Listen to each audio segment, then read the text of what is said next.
And then the picture above, you've got your dead roaches, you've got a mouse trap, and just filth. And this is, underneath someone's bathroom sink. This is not a place that you or I or anyone would call home. Vicki McGahee and Brenda Stalzer spent months visiting more than 30 residential care homes across the state. They went into the living conditions, life and safety features, and the overall quality of life these facilities provide for the state's poor and disabled.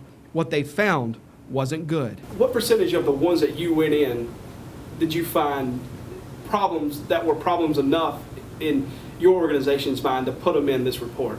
Many of them. Yeah, probably most of them. Stalzer and McGahee work for a unit called Protection and Advocacy, a group that helps DHEC inspect residential care homes. They just released a report of what they found: unsafe, overcrowded, and cluttered recreation areas, rotting seating, poor maintenance, filthy pillows and bed sheets, residents crammed into tight rooms with very little personal space.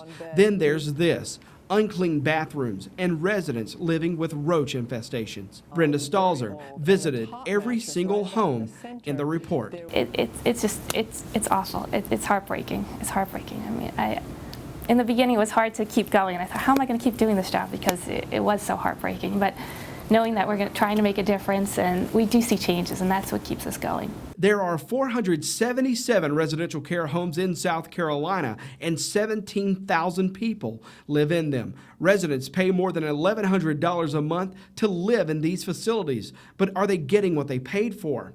We set out to see. We went to 4 homes where inspectors found serious problems. We wanted to see the latest health inspection, which is by law supposed to be posted for public inspection. The first, Southern Heritage in West Columbia. Hey, I'm looking for Jonathan Douglas Sr. He's not here. He's not here. All right, I'm Jody Barr. I work with Channel 10 in Columbia. We came by today to take a look at your the inspection, the latest inspection from DHEC. Another nurse came back to the door several minutes later with a man on the phone who identified himself as the owner, Jonathan Douglas Sr. Well, we're here trying to take a look at the DHEC inspection report from their latest inspection here at your facility. And it's supposed to be posted where the public can take a look at it. Can you tell me where it is? It's being worked on. You mind if we take a look around while we're here? No? Okay. All right. Thank you very much. DHEC inspected Douglas's facility 3 weeks ago, and records show agents found live roaches inside a cabinet next to the microwave and in the refrigerator. DHEC also found resident records and medication record keeping violations. The owner never allowed us to see his report. Could you show us around while we're here? I can't do that. You can't do that? Next, we visited Miles Residential Care Home on Coon Store Road near Blythewood.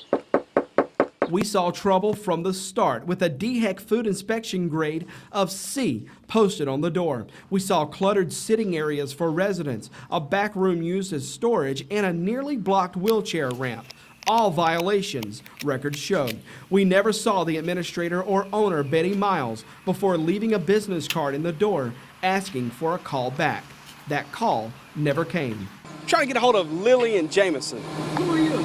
Jody Barr with WIS. Our third stop led us to a woman DHEC inspectors described as combative and rude. She's Lillian Jameson, owner of Robbins Residential Care on Highgate Street in North Columbia. Are you Lillian? Yeah, but why? Well, we're here.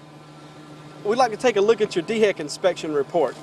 We on the phone. We got a doctor phone at 1 o'clock. Can we come back and take a look at it later today? DHEC tried to inspect Jameson's facility last fall, but inspectors reported Jameson would not turn over records, then refused to allow inspectors back inside her business. That was last October. DHEC records show 6 months later, inspectors have not been allowed inside.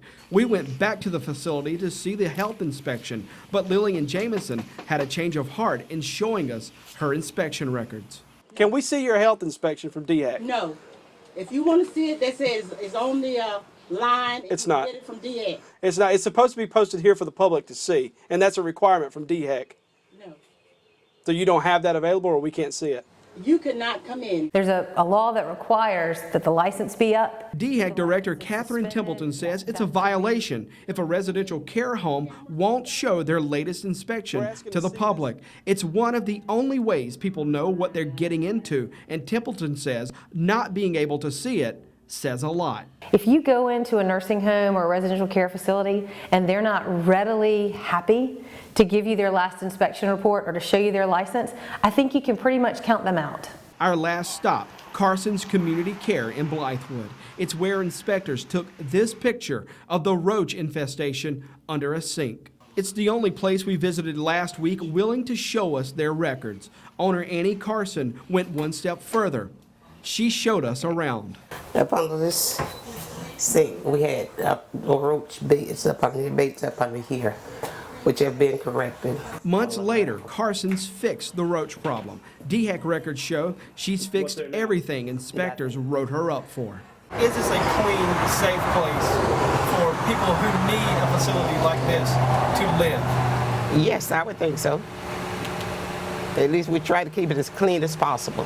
Inspectors say cases like Annie Carson don't always end with full compliance and a willingness to change. It's obvious that from what you found, there is a range of standards, but some, it's fair to say, failing miserably. Correct.